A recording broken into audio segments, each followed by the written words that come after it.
Halo Cuan Troopers, gimana kabarnya investasi hari ini ya di tengah market yang lagi gonjang-ganjing? Oke, saya Daniel Wiguna, Head of Online Trading dari Sukor Sekuritas. Hari ini di hari Kamis ini kita akan ada Corporate Talks ya yang akan membahas pergerakan dan juga mungkin ini kondisi fundamental dan proyeksi-proyeksi daripada kinerja emiten yang sudah melantai di Bursa Efek Indonesia. Nah, tapi berkaitan dengan kondisi market saat ini ya yang volatilitasnya tinggi nih kalau saya lihat dari beberapa data ya yang kemudian sudah saya perhatikan ya. Kalau kita lihat kemarin itu memang kan IHSG kita sempat koreksi dalam. Nah, kalau di hari ini IHSG kita itu menguatnya tipis aja ya, 0,35%. Tapi banyak yang bilang ini model kayak dead cat bounce gitu. Kenapa?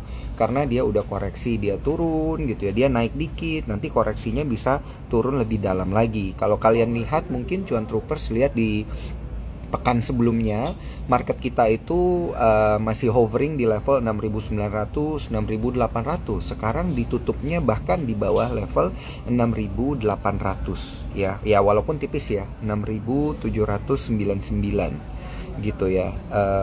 Bahkan itu udah menguat ya hari ini 0,35%, tapi masih belum mampu hovering balik di atas level 6.800, 6.900. Nah, ini kenapa gitu? Apakah karena memang hasil daripada The Fed kemarin ya, Jerome Powell yang bilang sepertinya ada sinyal-sinyal The Fed akan kembali menaikkan suku bunga, ditambah lagi bulan April nanti kondisi auto reject bawah ini balik lagi simetris ya ke 25 hingga 35% ya. Jadi kayaknya tuh di akhir kuartal 1 ini sentimen-sentimennya tuh berat banget nih ya untuk para scalper, trader gitu ya. Untuk para cuan troopers juga ini sepertinya berat. Nah, namun demikian tentunya ini nggak boleh bikin kita patah semangat ya, karena kita tentu sudah banyak belajar ya. Cuan Troopers juga pasti udah banyak belajar. Kita di Sukor Sekuritas selalu memberikan edukasi untuk kalian semua. Ada di Telegram ya, jadi jangan lupa join Telegram kita. Di Instagram pastinya di follow juga. Ada di YouTube dan juga di Spotify gitu ya. Jadi kita itu udah multi platform. Nah, hasil dari Corporate Talks kita hari ini itu pun juga nantinya akan kita publish di Spotify ya, supaya yang naik motor atau naik mobil bisa sambil dengerin. Dan tentunya kita juga akan upload juga versi YouTube-nya gitu ya. Jadi yang di YouTube itu bisa dengan mudah menemukan Corporate Talks kita. Nah, Corporate Talks kita kali ini itu akan bersama Berdikari Pondasi Perkasa gitu ya, yang sudah melantai di Bursa Efek Indonesia. Nah, jadi kalau teman-teman Cuan Troopers ini udah banyak yang trading ya ataupun investing di Berdikari Pondasi Perkasa gitu ya. Kalau kita lihat pergerakannya hari ini menguat 12,17% lagi ke level Rp258 per unit saham. Bagi Cuan Troopers yang ikut bertransaksi tentunya happy cuan ya. Nah, ini ada yang nanya nih Cuan Troopers kita BDKR, iya bener ya, BDKR itu PT Berdikari Pondasi Perkasa ya. Happy cuan ya untuk para Cuan Troopers kalian, karena hari ini ada pergerakan signifikan meningkat 12,17% ke level Rp258 per unit saham. Nah, bagi teman-teman yang belum tahu gitu ya, BDKR ini dia walaupun bergerak di bidang, nah ini ya, walaupun bergerak di bidang konstruksi, ini bidangnya itu sebenarnya adalah crane ya. Jadi kompetitornya ini misalnya teman-teman pernah dengar dulu ada yang namanya SKRN gitu ya, super crane. Nah, ini juga kurang lebih bidangnya ada di sana. Nah, tapi untuk lebih detail nanti kita tentunya akan mengundang langsung ya, kita akan mengundang direktur dari PT Berdikari Pondasi Perkasa, itu ada Pak Franciscus Tan yang nanti akan kita invite. Dan juga di sini nanti akan kita akan ngobrol-ngobrol juga bersama dengan Head of Research dari Sukor Sekuritas, ada Bro Edward Lois gitu ya. Saya kalau Corporate Talks itu belakangan sering sama Bro Edward nih, karena Bro Edward pertanyaannya itu tajam-tajam untuk emiten-emiten nih yang kita ajak ngobrol. Nah, Mungkin saya coba cek dulu apakah Bro Edward di sini sudah online ya. Kalau belum online mungkin kita bisa langsung. Oke, udah ada ya Edward. Kita bisa ngobrol-ngobrol dulu nih ya terkait dengan seperti biasa kita akan ngobrol gitu ya. Eh, Kondisi bidang dan kondisi fundamental ya dari bidang yang dikerjakan oleh BDKR ini sebenarnya seperti apa. Terakhir kemarin kita ngobrol-ngobrol tentang NSSS ya. NSSS ini Nusantara Sawit Sejahtera, di mana Sukor Sekuritas adalah salah satu underwriternya, itu akan melantai di bursa besok gitu ya. Jadi yang udah ikut pooling, congrats kalau misalnya udah dapat barangnya hari ini ya. Kita lihat besok gimana pergerakannya ya. Seru banget di tanggal 10. Oke, ini apakah Bro Edward sudah bisa join? Kalau belum bisa join, saya coba langsung invite ininya aja nih. Oh, oke. Sudah saya invite Bro Edward, boleh langsung di-approve. Saya juga coba cek Pak Franz, selaku Direktur PT Berdikari Pondasi Perkasa, apakah sudah online nih barang kita ya. BPP_ID. Oke, udah juga nih. Saya langsung invite aja deh. Kita langsung ngobrol-ngobrol sama Pak Franz. Udah saya invite, Pak Franz, boleh langsung di-approve? Cek. Halo. Halo, Selamat malam, Pak Franz. Kabar sehat, malam. Pak? Apa kabar? Bisa, Baik, baik, bisa. sehat. Bisa Jelas, dengar nggak? clear, clear, Pak. Clear banget. Oke, Baik. Wah, ya. Belum. happy banget nih bisa ngobrol-ngobrol sama Pak Franz, dan tentunya saya mewakili Sukor Sekuritas mengucapkan selamat Pak, congrats karena sudah melantai di Bursa Efek Indonesia, dan congrats juga hari ini Pak, naiknya double digit ya, 12% Pak. Ini investor udah pada happy cuan semua ini Pak Franz. Oke, dan Baik. Pak Frans, ini untuk mengawali pertanyaan kita gitu ya di dalam Instagram Live kita pada malam hari ini, saya ingin bertanya nih terkait dengan cerita-cerita gitu ya dari Berdikari Pondasi Perkasa ini, sebenarnya gitu ya bisnisnya itu bergerak di bidang apa sih exactly gitu? Karena yang saya tahu itu kan hanya crane gitu, tapi apakah sebenarnya lebih dari itu, Pak? Silakan Pak Frans dijelaskan. Oke, Daniel, thank you ya kepada Sukor atas waktunya juga malam ini. Sangat beruntung sekali nih bisa sharing sama teman-teman cuan trooper semua. Jadi sedikit mengenai PT Berdikari Pondasi Perkasa. Jadi sebenarnya kami itu sudah 38 tahun dalam industri ya, konstruksi ini. Sebenarnya kalau misalnya ditilik lebih dalam, kita itu bisa dibilang sebagai kontraktor spesialis. Jadi kita sebenarnya sedikit berbeda dengan beberapa emiten yang ada di bursa. Jadi kita itu fokus dalam bidang seperti pondasi, perbaikan tanah, konstruksi dermaga, dan juga dengan heavy lift dan rental crane. Jadi kita itu bisa dibilang proyek-proyek kita itu cukup menarik ya, karena memang memerlukan skill dan equipment yang sangat tinggi dan spesialis gitu. Baik Pak, ini menarik sekali Pak. Karena kan kalau kita lihat memang ini bidangnya itu sangat khusus ya Pak ya. Kita kalau bidang-bidang yang umum kita dengar itu misalnya kayak konstruksi, kayak properti, walaupun dia juga membangun, tapi kita kurang lebih paham dengan nature bisnisnya gitu Pak. Untuk apa namanya pondasi untuk properti maksud saya. Nah, tapi kalau pondasi ini maksudnya seperti apa sih Pak? Apakah dari Berdikari Pondasi Perkasa ini membangun infrastruktur dari bangunan atau seperti apa Pak ini sebenarnya?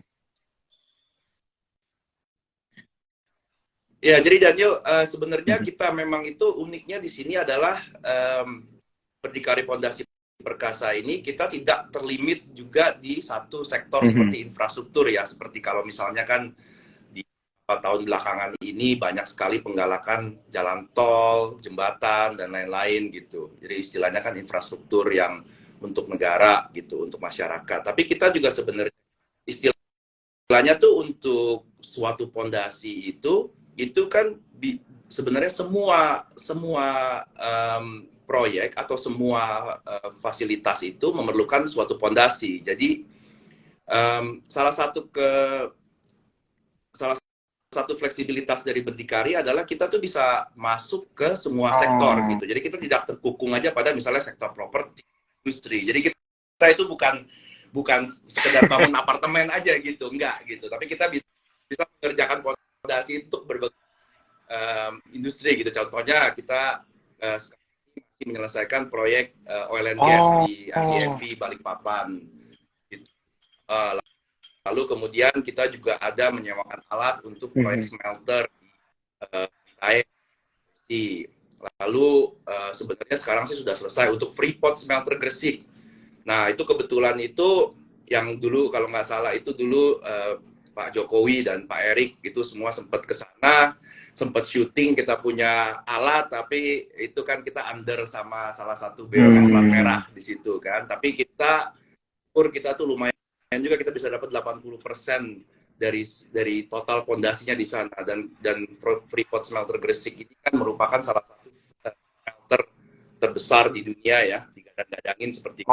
Baik. Nah, jadi ya itu ada contoh seperti itu, tapi memang ya seperti dulu tol Trans Jawa ya kita banyak punya andil, sekarang pun juga ada beberapa section untuk tol Trans Sumatera, kita juga ada bekerja di situ. Jadi disitulah ke fleksibilitas perusahaan kita. Baik. Ini menarik banget ya. Jadi sebenarnya pondasi yang dibangun itu bukan cuman yang kayak tadi Pak Frans bilang ya, bahwa hanya untuk membangun apartemen atau bangunan biasa gitu. Bahkan ini untuk proyek oil and gas pun bisa digarap gitu ya Pak. Proyek-proyek pembangunan konstruksi raksasa berarti ini ya, yang juga dikerjakan oleh Berdikari ini ya, betul ya Pak ya? Ya betul. Dan juga karena kita juga di multi kompetensi ya, karena memang kan seperti saya bilang kan, kita ada perbuatan dermaga, lalu kita juga ada heavy lift dan crane rental. Contohnya kita juga punya crane terbesar kita kan 800 ton dan juga 600 ton 2 unit. Yang paling menarik lagi adalah dalam satu proyek ini, contohnya tarik lagi ke Freeport Smelter Gresik. Setelah kita selesaikan untuk pondasinya, nah karena kita punya alat untuk mengangkat barang-barang yang sangat berat itu, jadi kita pun juga bisa lagi masuk ke dalam proyek yang sama dan kita sewakan alatnya itu kontraktor lain gitu. Jadi salah satu kelebihan kita adalah satu proyek itu kita bisa dapat 2 kali sumber pendapatan gitu dari sumber yang sama. Gitu. Baik. Seru banget ini, Pak Frans. Tapi ini kan kita udah ngomong proyek yang gede-gede banget gitu ya Pak, udah yang raksasa gitu. Nah, apakah memulainya emang dari awal itu dari proyek-proyek yang segede gitu Pak? Gitu. Ini memulainya gimana sih sebenarnya Berdikari ini? Apakah dari proyek kecil dulu gitu ya, terus rolling, sekarang akhirnya ngerjain proyek oil and gas juga. Boleh dong diceritain Pak Frans? Ya, sebenarnya historinya adalah 38 tahun yang lalu sebenarnya kan PT Berdikari Pondasi Perkasa itu didirikan oleh Direktur Utama kami dan founder kami Pak Tanjung Tanuwijaya. Ya seperti cerita selalu kan, apalagi yang zaman dulu pasti mereka mulai dari nol, lalu mereka uang terus ya pelan-pelan gitu, beli alat yang jelek, lalu mengerjakan proyek yang kecil, dan kemudian memang kan ada dibantu banyak oleh BUMN plat merah gitu, karena memang kan mereka yang memegang proyek yang besar-besar. Dari situlah kita pelan-pelan kita accumulate aset dan accumulate alat ya, karena memang kita lebih di jasa yang memerlukan kompetensi tinggi, technical yang tinggi. Lalu ya selalu begitulah, rolling terus, lalu kemudian kita juga pernah akhirnya di-invite, dicoba untuk masuk ke proyek oil and gas yang pertama, yaitu di PT Badak dulu. Kalau nggak salah tahun 90-an, saya juga kurang ingat. Udah cukup lah. Nah, dan memang kita belajar terus bahwa makin proyek makin besar itu tingkat kepatuhannya makin tinggi gitu. lalu ya kita develop quality department, lalu kemudian departemen K3 keselamatan kerja, ya kan, dokumen-dokumen yang kita perlu butuhkan, lalu kita juga selalu investasi di alat-alat yang baru yang canggih gitu, karena untuk keep up dengan requirement dari klien dan market gitu. Oke. Jadi, wah, ini bisa jadi satu quote nih buat Pak Frans nih ya. Dari Pak Frans maksudnya, dari Pak Frans untuk para cuan troopers ya. Pondasi raksasa itu dibangun dari pondasi yang kecil-kecil dulu ya Pak ya. Ya, itu kan memulai sesuatu pasti akan Iya, sangat iya, iya. sulit gitu. Tetapi juga ada kadang mempertahankan juga itu pasti lebih sulit Betul, lagi. betul. Nanti kita akan punya banyak pertanyaan detail, Pak, terkait dengan mempertahankan ini. Karena pasti cuan troopers pengen tahu gitu ya, gimana sih cara mempertahankan bisnis sebesar ini gitu, dan akhirnya bisa melantai di Bursa Efek Indonesia. Nah, tapi sebelum kita tanya lebih lanjut ke Pak Frans, saya ingin kembali ingatkan untuk para cuan troopers ya, jangan lupa untuk screenshot Instagram Live kita pada malam hari ini, tag ke Skor Sekuritas, tag ke BPP_ID, tag ke saya dan Wiguna juga boleh untuk mendapatkan paket Sukor Perfume ya. Ini khusus untuk 3 orang yang beruntung aja gitu ya, yang screenshot dan kemudian tag ke kita bertiga deh ya, termasuk saya juga nih. Oke, dan jangan lupa untuk pertanyaan-pertanyaan menarik dari para cuan troopers dimasukin di kolom question and answer gitu ya, karena nanti pertanyaan yang menarik tentunya akan kita langsung tanyakan kepada Pak Frans di sini yang akan menjawab pertanyaan menarik dari para cuan troopers. Oke, Pak Frans, saya ingin lanjut bertanya ya terkait tadi bagaimana Pak Frans kemudian memulai mengerjakan proyek dan lain sebagainya. Nah, kita coba geser sedikit terkait dengan outlook gitu ya Pak ya. Di tahun pandemi hingga tahun 2023 ini pandeminya itu sudah berakhir gitu ya. Pak Frans itu melihat outlooknya seperti apa sih untuk industri sektor pondasi nih ya khususnya di tahun 2023 ini? Apakah tahun ini akan menjadi tahun yang sangat berat begitu bagi para pengusaha yang bergerak di bidang crane atau pondasi ini? Atau sebenarnya ada banyak celah dan peluang gitu Pak yang bisa dimanfaatkan di tahun 2023 ini. Silakan Pak Frans. Ya, jadi salah satu katalis yang paling seru Mm-mm. dan ini yang dibicarakan di market adalah Iya. perbuatan Nusantara kita ini kan. Jadi memang ya ini adalah hot topic ya. Ya kebetulan dengan kenaikan anggaran APBN tahun ini dan juga anggaran IKN yang sebesar 23,9 triliun itu, yang sudah pasti kan seperti di bidang infrastruktur ini, itu pasti akan menjadi katalis bagi Mhm. kami perusahaan-perusahaan konstruksi.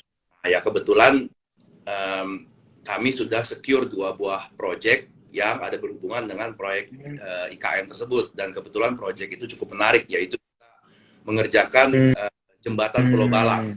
Jadi ada 2 proyek yang cader, juga lumayan juga nilainya, itu secara kontraktual itu ada sekitar total 2 proyek itu ada 50 miliar. Wow. Jadi di awal tahun aja sudah cukup positif outlook kita ya. Terus kemudian juga kita mungkin nanti setelah bulan, nah ini juga yang sektor yang agak menarik nih, yaitu sektor energi baru dan terbarukan gitu. Nah di Indonesia itu kan baru ada 2 PLTB ya, dua-duanya ada di Sulawesi. Tahun lalu kebetulan kami sudah berhasil melaksanakan 1 kontrak untuk maintenance di sana dengan menggunakan kren besar kami, dan tahun ini kami juga mendapatkan kontrak sekitar 20 miliaran untuk melakukan maintenance juga di situ nanti setelah Lebaran gitu. Jadi so far sih so good ya. Lalu kemudian dengan dorongan juga investasi-investasi yang seharusnya berjalan tahun ini dan juga menyelesaikan proyek-proyek infrastruktur yang merupakan proyek-proyek prioritas nasional, kalau saya melihat sih malah tahun ini merupakan tahun kebangkitan lah dari COVID gitu untuk sektor infrastruktur dan sektor Hmm, konstruksi gitu. oke. Berarti majority ini katalisnya itu gara-gara ada ibu kota negara ya, IKN yang baru gitu. Kemudian bagi company yang memang eligible bisa meraup kontrak terkait dengan IKN ini, itulah sebenarnya yang bisa menikmati tahun 2023 ini sebenarnya gitu ya Pak Frans ya. Ya tidak, kalau Mm-mm, buat kami tidak tergantung sekali sama juga karena kan seperti saya bilang kemarin kan mm-mm, seperti saya bilang tadi kan kita juga mm-mm, multisektor ya. Kebetulan juga kita tambah ke proyek di Taman mm-mm, Mineral di NTT itu kan merupakan proyek mining atau smelter juga kan. Lalu juga kami juga masih berkecimpung juga di Freeport Smelter Gresik karena pembangunan saya rasa kalau nggak 2024 atau 2025 itu mm-mm, baru selesai. Jadi IKN itu salah satu mm-mm, katalis, tapi tidak tergantung bahwa kami tidak akan bergantung semua terhadap proyek IKN juga. Yang pasti kan proyek IKN ini kan merupakan lahan kosong ya, hutan mm-mm, yang dibangun. Jadi memang banyak sekali lah istilahnya kucuran dana dan target mm-mm. yang mau dibangun. Karena itu memang masih banyak gitu. Baik. Wah, ini kalau misalnya kita lihat-lihat dari prospektus pun juga ini walaupun apa ya, ini di luar proyek-proyek baru yang didapatkan oleh Berdikari nih ya, di luar dari BDKR nih Pak Frans. Kayaknya memang proyek-proyek sebelumnya di tahun-tahun lalu itu juga emang udah banyak nih untuk BDKR sendiri. Nah, ini menarik kalau kita lihat proyek-proyek sebelumnya karena walaupun di tahun pandemi gitu ya, ini saya baca dari prospektus nih soalnya Pak Frans, walaupun di tahun pandemi itu bisa kayak tetap meraih kontrak gitu ya, bahkan justru ketika tahun pandemi itu liability jangka panjangnya itu menurun, liability jangka pendeknya itu menurun. Nah ini gimana sih sebenarnya cara mengaturnya gitu Pak Frans? Padahal pandemi loh Pak. Ya,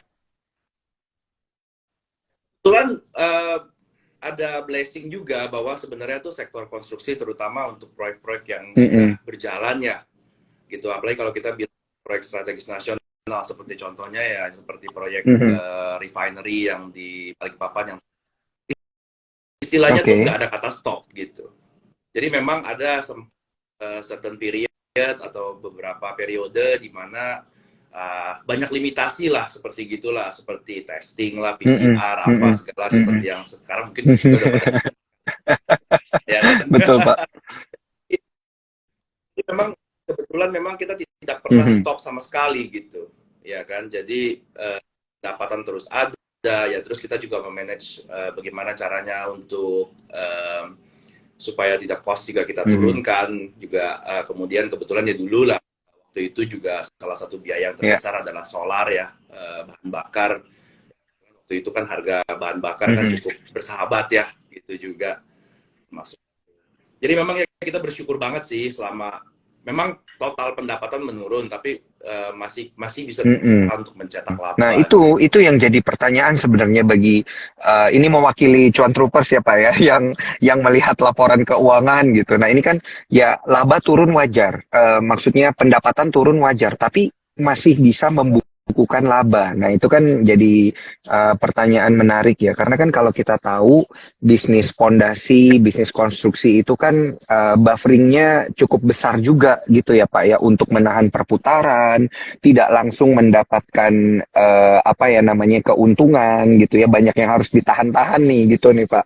Itu menarik nih untuk mempelajari sebenarnya dari sisi apa ya istilahnya ya, strategi memanagenya seperti apa. Apakah benar nih Berdikari ini ketika tahun pandemi itu menahan proyek, justru kayak oke, proyek kalau misalnya terlalu gede atau misalnya terlalu memberikan impact negatif, ini kita mending tolak-tolakin dulu gitu, atau sebenarnya justru diraup semuanya gitu Pak Frans. Mm-mm. Sebenarnya proyek sih sebenarnya cukup Mm-mm. terbatas ya gitu. Jadi kita tidak bilang kita Iya. menahan proyek, malah kita juga terus Mm-mm. cari proyek dan ya kebetulan memang saya bilang tidak proyek-proyeknya itu kita sudah ada beberapa proyek yang Mm-mm. berjalan yang nilainya cukup baik gitu. Um, yang kita tekankan adalah ya di situ sih kita mencoba untuk lebih efisien Mm-mm. aja dan dan juga ya kebetulan juga kita mungkin satu sisi yang ini kita sebenarnya tidak begitu berkecimpung untuk pembelian material ya. Baik. Jadi kita memang purely proyek-proyek kami adalah Mm-mm. purely jasa alat berat dan jasa Mm-mm. teknis gitu. Jadi itulah yang disitulah bisa membantu kami untuk menjaga profit juga gitu. Oke, Karena oke, kalau oke. kita bicara untuk kuatif ya, apalagi zaman COVID kemarin gitu. Saya rasa memang komposisi dari pendapatan kita memang menunjang lah gitu untuk terus go on dan terus bisa mencetak Hmm. Nah, laba di ini situ. menarik nih. Berarti memang pengalaman apa? Kalau saya sih suka bilangnya ini namanya state of the art ya, Pak ya. Dalam arti kayak pengalaman yang dulu-dulu, lesson learn dari beberapa proyek yang banyak gitu ya. Ini kemudian membantu PT Berdikari ini untuk bertahan. Karena kan kalau udah 30 tahun itu berarti kurang lebih ada tiga krisis besar ini Pak yang udah dilewatin ini ya.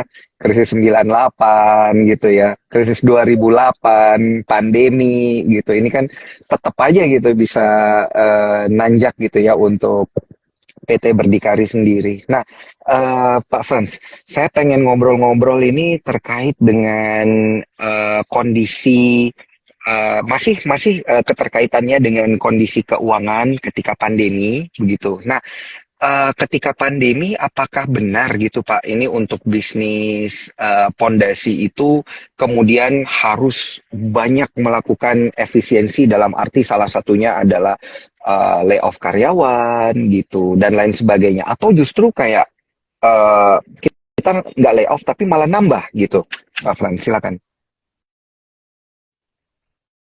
Ya memang secara pandemi pastilah karena memang kan dari Mm-mm, segi pendapatan saja sudah mm-mm, menurun pasti kan jadi kurang. Kita memang ada juga yang sedikit mm-mm, dirumahkan ya gitu.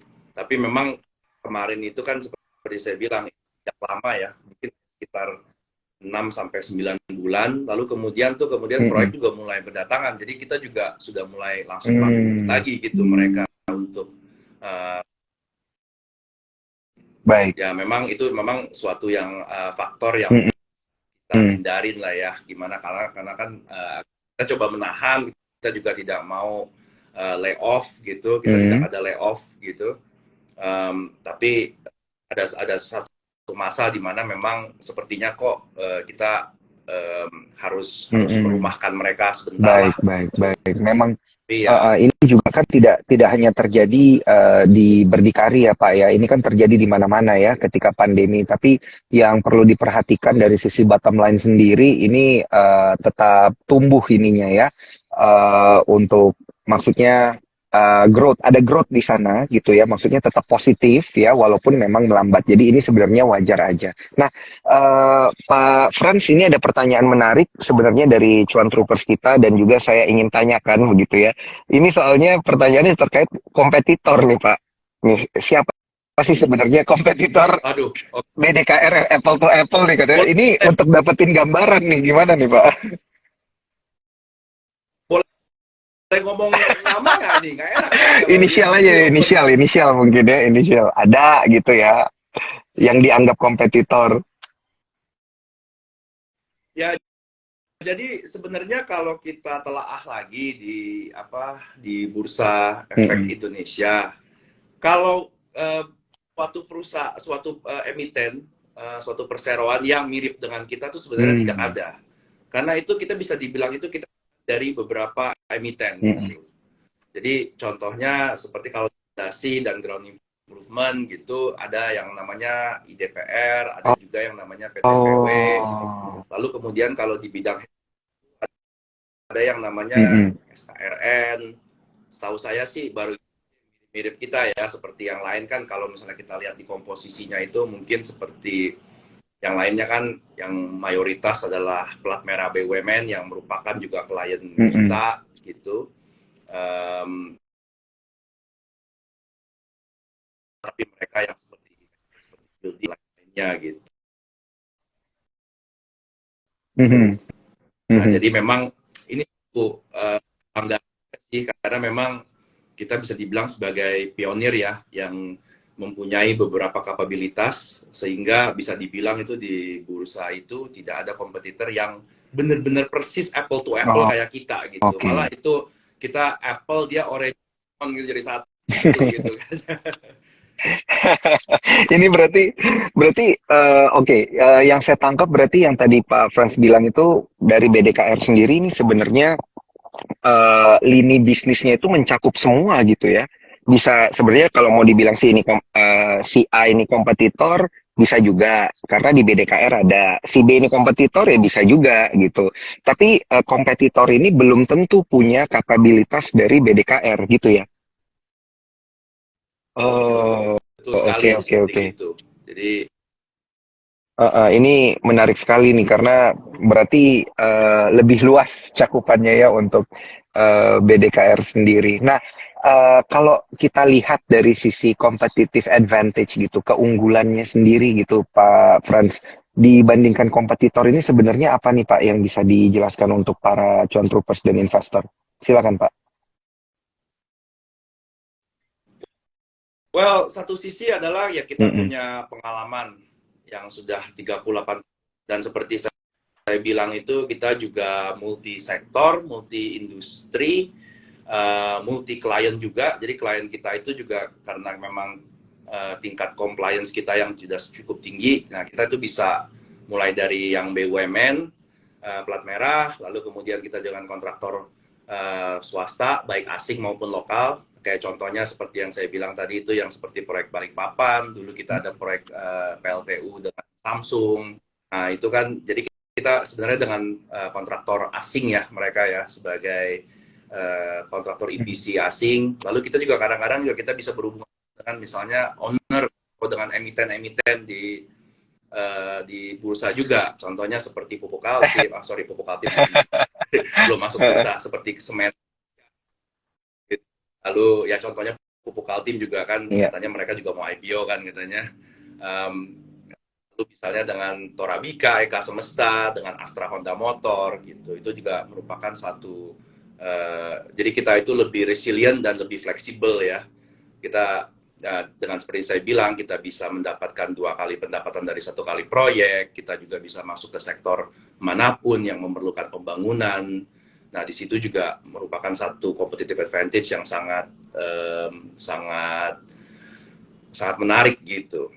Lalu juga untuk dari segi peralatan, nah untuk peralatan kami aset yang cukup besar itu yang sudah 1 triliun di nilai buku itu pun juga semuanya milik sendiri gitu. Jadi kami tidak perlu mencari-cari alat lagi atau sewa gitu ketika kita mendapatkan project. Jadi kita bisa dengan cepat kita bisa deploy, kita punya alat, kita punya manpower untuk mengerjakan proyek itu juga didukung dengan 38 tahun kita berkecimpung dalam proyek konstruksi di mana terkadang tuh sampai ada beberapa proyek yang bisa dibilang bahwa orang lain udah nggak bisa melakukan, kita yang harus menyelesaikan gitu, dan itu suatu kebanggaan tersendiri bagi kami ya karena memang salah satu hal yang kita jual adalah solution untuk bagaimana caranya menyelesaikan proyek walaupun dengan kesulitan tinggi ya. Terutama kita bicara bidang fondasi. Ini saya cerita sedikit Mhm. bahwa bidang fondasi itu kan seperti dokter ya. Kita nggak Iya. bisa lihat nih, orang nih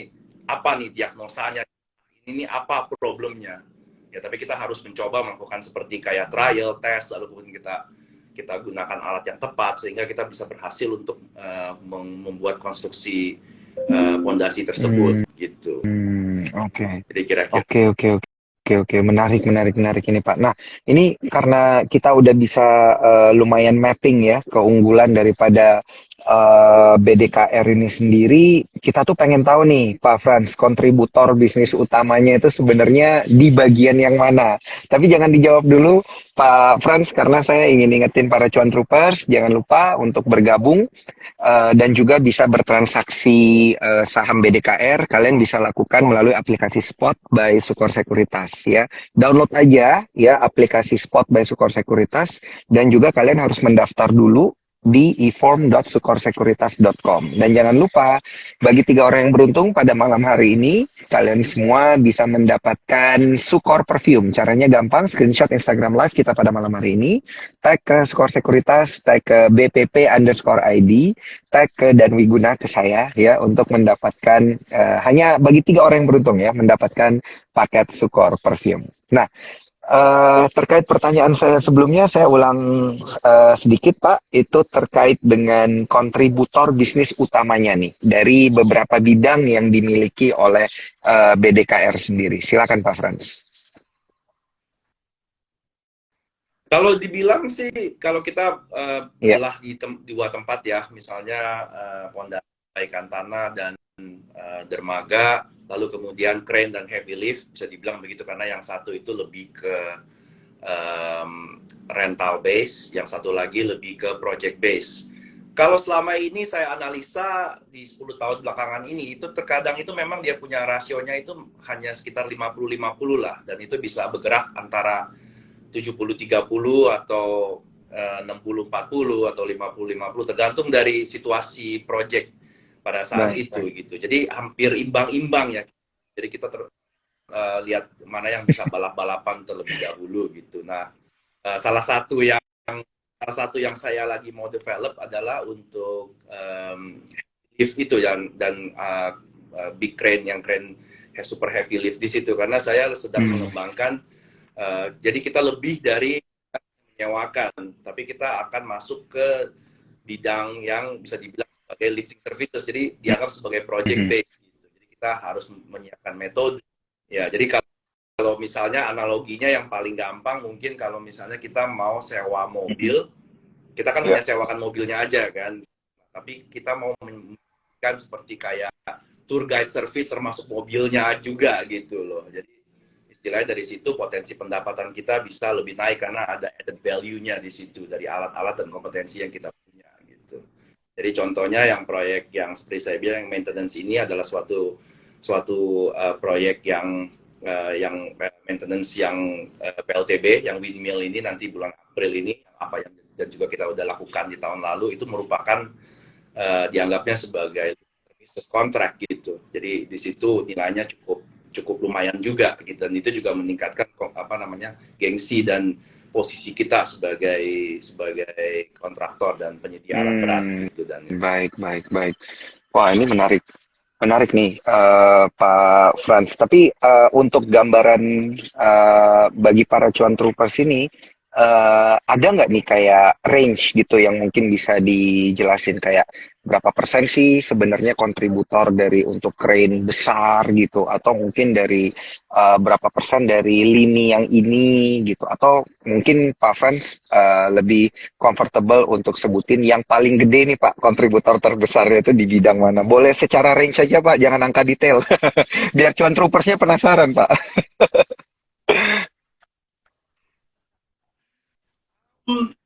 ya seperti saya bilang kalau misalnya seperti tadi sih ya seperti gitu sih range-nya ya sekitar Oh, antara 70 oke. 30 sampai 50 50 ya jadi 50% itu kita dapat dari pondasi, 50% kita Mm-mm. dapat dari rental alat dan heavy Oke, lift oke, begitu. oke, baik. Ya, kira-kira Menarik ini Pak. tinggal dibagi aja sama talent gitu kan. Ini berarti kayak kalau saya ngelihat BDKR ini berarti kayak industrinya ini boleh boleh kita bilang udah end to end ya, dari maunya apa bisa di provide gitu ya Pak ya. Itu dia yang kita belum mengarah ke sana karena kalau misalnya kita masuk ke arah Mm-mm. end to end Mm-mm. itu memang itu belum ya itu satu mimpi ya cuma mimpi aja sih tapi kita mencoba untuk mengarah Makin ke hari sana mimpinya ya makin dekat ya Pak Frans ya. sebutan ya itu ada sebutannya namanya Ya. EPC ya Engineering Mm-mm. Procurement and Construction. Nah, kalau itu kan mereka end to end. Nah jadi kita kan memang kan dimulai dari spesialis kontraktor ya. Jadi kalau kita hanya mengerjakan bagian-bagian dari satu proyek aja gitu sebagai spesialis gitu. Hmm. Nah kalau misalnya untuk menjadi seperti EPC itu ya itu memang udah kelasnya ya seperti BUMN plat merah lah mereka yang Iya. ngambil proyek dari awal, dari desain malah, dari perencanaan sampai selesai gitu. Untuk sementara kita masih niche dalam suatu proyek di mana yang memerlukan tingkat keterampilan dan spesialisasi yang tinggi Baik, gitu, baik. Daniel. Jadi ya belum, Ya, itu masih suatu impian lah itu di situ. Bagaimana caranya? Itu benar-benar betul. harus komplit gitu. Dan ada juga kemungkinan ketika menjadi kontraktor EPC itu malah ujung-ujungnya itu jago desain, jago engineering, jago procurement, dan construction-nya biasanya tuh mereka kasih ke kita gitu, ya kan? Iya, bagi-bagi kue lah ya, Pak ya. Iya, Ya, baik, Pak. gitu. Jadi kita kan berkonsentrasi di Mm-mm. construction-nya banget gitu, ya kan? Jadi kita sana Baik, pengerjaannya baik. gitu. Pak, tapi ngomong-ngomong tentang kue ya, Pak ya. Dari sisi apa ya namanya ya, proyek sendiri gitu.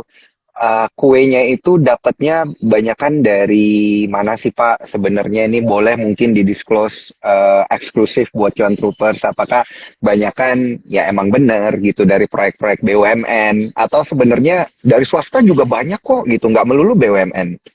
Silakan Pak Frans. Ya, itu Mm-mm, betul sekali, dan ya kan seperti yang sudah saya ceritakan mm-mm, gitu. Kita tuh multi mm-mm. client gitu. Jadi nggak sebulet-buletnya itu Iya. dari BUMN gitu. Nah, sekarang kan kebetulan BUMN ini juga mereka juga bukan hanya ngerjain proyek APBN juga. Mereka pun sendiri juga banyak ikut tender di proyek-proyek yang ultimate beneficiary owner-nya itu adalah perusahaan swasta gitu. Nah, dan seperti saya bilang, nah, kita memang nama kita udah terkenal gitu. Kita sering banget tuh kerja sama kontraktor Mm-mm, Korea seperti Samsung, Hyundai, seperti itu. Jepang dengan Jaya mm, Obayashi, Toyo, lalu yang proyek PLTB yang win-win maintenance kita langsung dengan Siemens Gamesa. Jadi ya bermacam-macam sih gitu, dan um, dan memang yang namanya project, apalagi apa yang kita kerjakan ini, kebanyakan project kita itu umurnya tuh mm-mm, sangat pendek ya, average sekitar 3 bulan gitu. Jadi setelah project itu selesai ya kita harus mencari lagi, kita harus melihat lagi peluang di market itu ada apa gitu, dan kita tidak pernah tuh kita berhenti tuh ikut tender lah, kita selalu pantau berita, uh, ya kan, kita selalu melakukan pendekatan gitu ya. Ada proyek pembangkit listrik tenaga bayu yang windmill itu yang di tanah laut, mm-mm, nah itu kita juga lagi bidik gitu, kira-kira apakah kita bisa ikut konstruksinya gitu, karena kebetulan yang 2 proyek yang udah berjalan itu dilakukan oleh si kontraktor iya. dari luar negeri ya, dan itu memang waktu itu memang Mm-mm, ada contohnya ya di situ ya dulunya gitu, jadi mau harus engage dari luar negeri mm, gitu, dan ya begitu ngikutin arah inilah. Salah satu contoh juga kalau di iya. sektor EBT juga kita dengan rekayasa ini kita juga pernah bekerja di geothermal, pembangkit listrik Mm-mm. tenaga bumi. Kita juga pernah melakukan rekomendasi di situ gitu. Jadi um, tidak tidak terkukung hanya pada misalnya satu sumber dari klien saja sih gitu, Daniel. Hmm, baik, seru banget nih Pak kalau kita ngomong-ngomong terkait dengan proyek-proyek gitu. Tapi untuk berdikari sendiri sebenarnya fokusnya itu di fokus pertumbuhannya itu untuk yang mana sih Pak?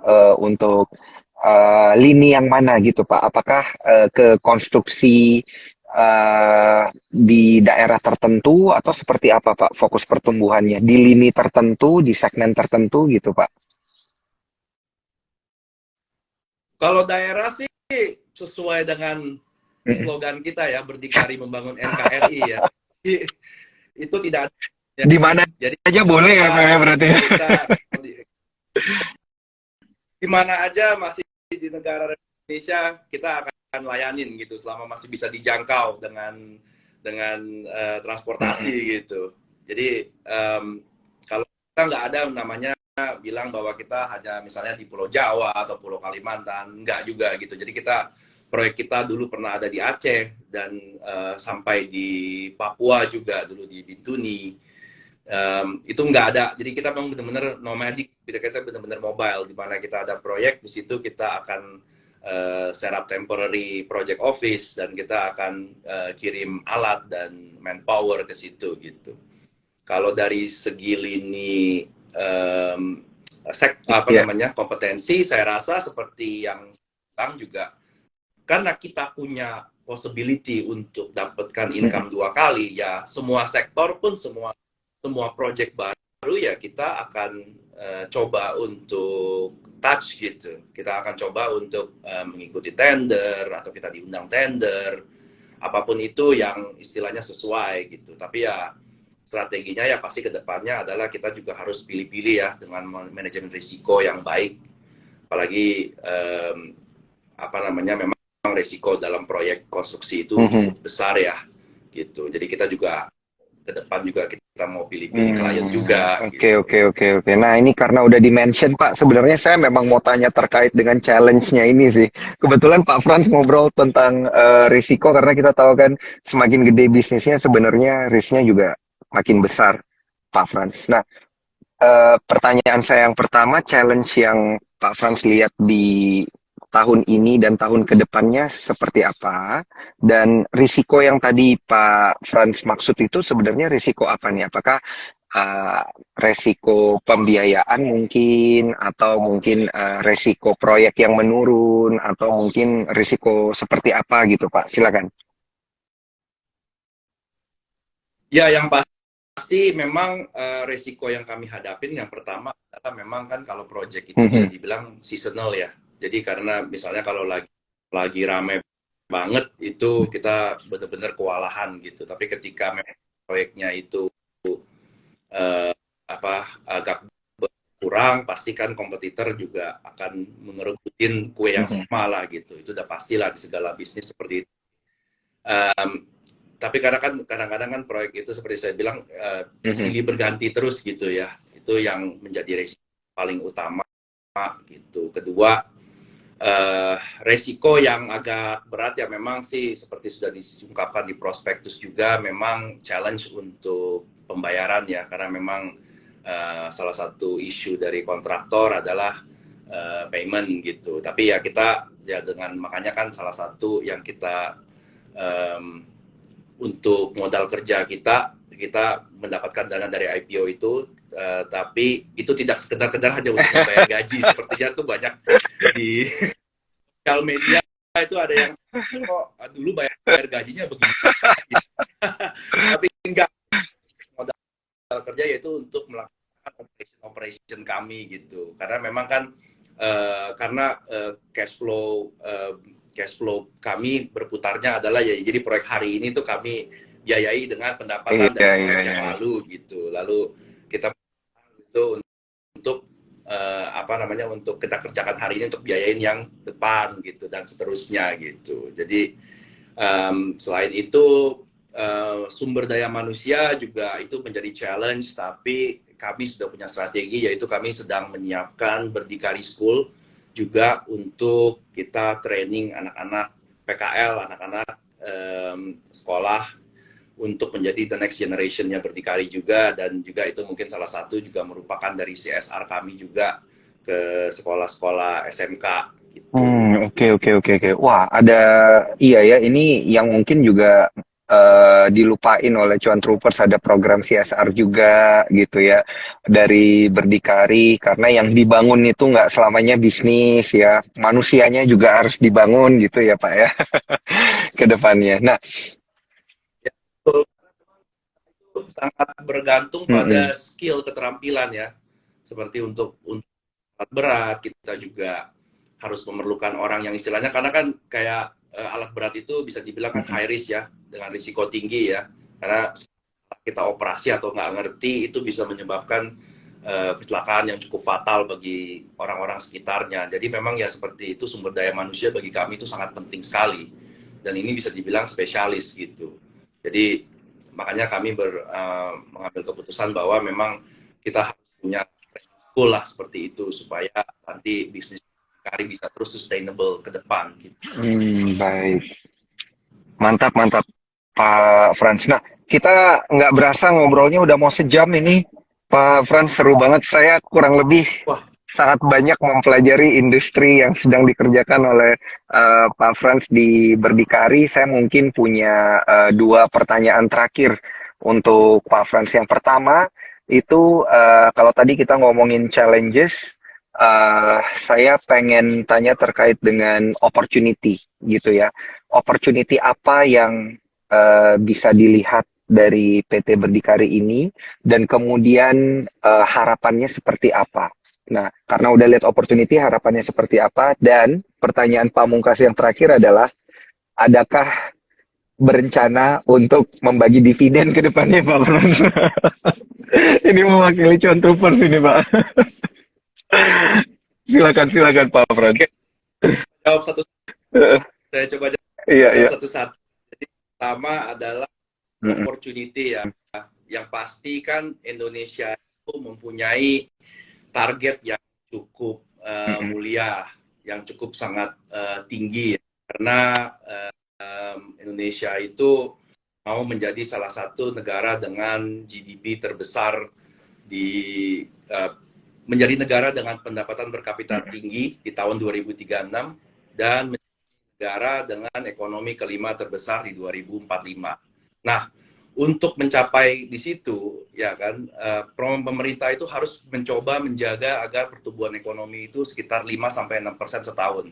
Bagaimana caranya? Ya mereka harus meningkatkan infrastruktur negara, itu udah pasti. Jadi kebetulan itu Indonesia itu sayangnya kita masih sangat terbelakang di bagian infrastruktur. Jadi seperti pelabuhan, seperti jalan penghubung, apalagi kita negara kepulauan gitu. Kita sebenarnya itu masih banyak lagi itu potensi-potensi yang untuk bisa dibangun gitu untuk menjadikan negara kita sebagai world class gitu.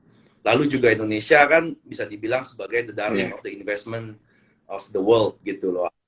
Beberapa tahun belakangan ini kan. Jadi targetnya pemerintah yaitu sekitar kalau nggak salah 1.400 triliun foreign direct dan domestic direct investment. Nah dari situ kan kita bisa lihat bahwa ketika asing atau domestik itu melakukan investment, mereka pasti kan akan membangun sesuatu kan, seperti smelter, seperti pabrik electric vehicle, seperti pabrik baterai, dan juga seperti yang sekarang juga yang kita banyak ikut berkecimpung adalah smelter yang memang salah satu program dari pemerintah juga gitu.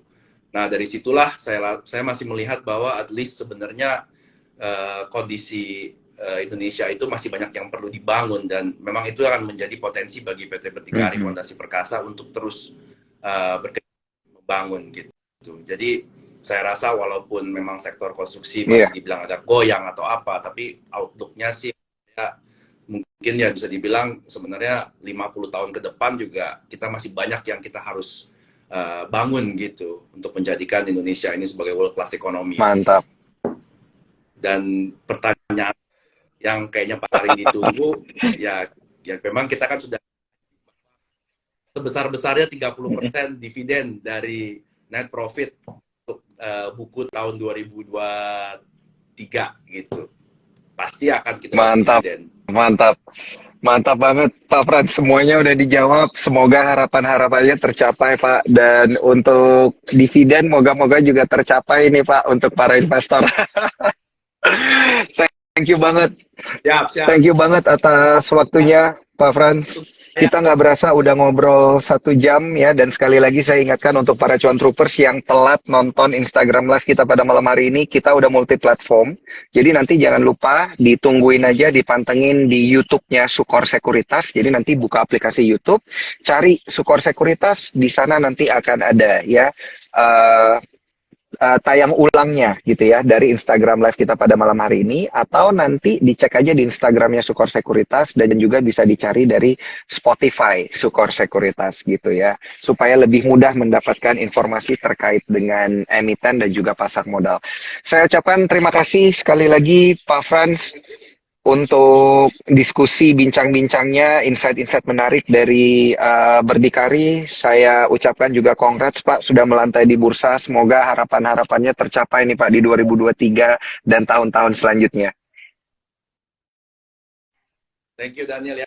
Thank you semua tim Sukor. Salam Salam cuan cuan. ya untuk para cuan troopers. Saya Daniel Guna, pamit undur diri sampai jumpa di Corporate Talk selanjutnya. Bye-bye.